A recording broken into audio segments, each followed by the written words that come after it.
Kozara je pobjedom počela proljećni dio šampionata. U 14. kolu savladan je fenjeraš Famos iz Vojkovića rezultatom 1:0, a strijelac jedinog pogotka bio je Marko Mazalica iz penala u 47. minuti susreta. Nakon početnog ispitivanja snaga prvo uzbuđenje pred golom gostiju desilo se u 18. minuti, kada je nakon Topićevog udarca lopta u ruku pogodila Aleksandra Gutalja, ali se sudijska pištaljka nije oglasila.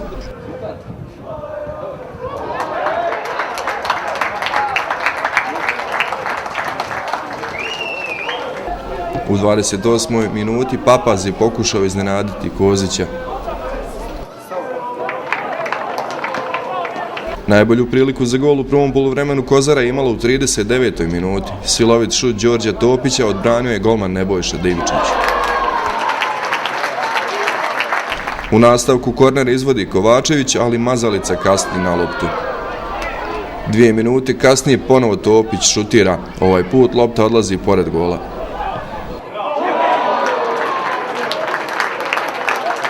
U prvom napadu Kozare u drugom poluvremenu u 16. gostiju oboren je Studen i sudija Mejakić je pokazao na bijelu tačku. Gol vrijedan 3 boda postigao je Mazalica.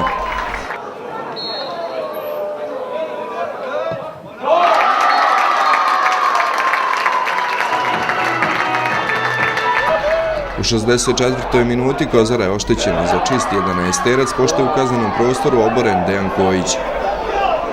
Gosti su do izjednačenja mogli doći 15 minuta prije kraja utakmice, ali Damjanović nije na najbolji način završio akciju svoje ekipe. Posljednju šansu za pogodak na ovoj utakmici propustio je Topić u 90. minuti, kada je iz slobodnog udarca loptu poslao preko gola.